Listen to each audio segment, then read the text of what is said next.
بسم الله الرحمن الرحيم. سبح لله ما في السماوات وما في الأرض وهو العزيز الحكيم.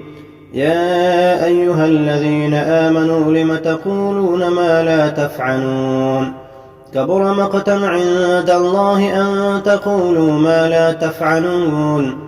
إن الله يحب الذين يقاتلون في سبيله صفا كأنهم بنيان مرصوص.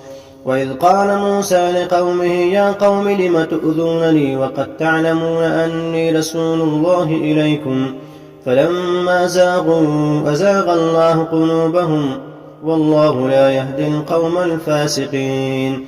وإذ قال عيسى ابن مريم يا بني إسرائيل إني رسول الله إليكم مصدقا لما بين يدي من التوراة ومبشرا برسول يأتي من بعد اسمه أحمد. فلما جاءهم بالبينات قالوا هذا سحر مبين. ومن أظلم ممن افترى على الله الكذب وهو يدعى إلى الإسلام والله لا يهدي القوم الظالمين. يريدون ليطفئوا نور الله بأفواههم والله متم نوره ولو كره الكافرون. هو الذي أرسل رسوله بالهدى ودين الحق ليظهره على الدين كله ولو كره المشركون.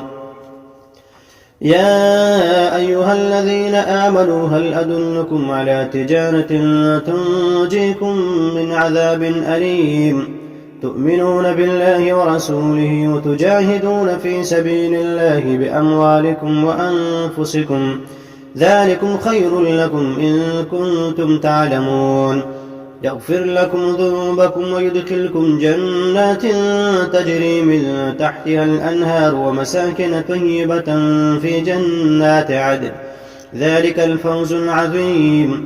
وأخرى تحبونها نصر من الله وفتح قريب وبشر المؤمنين.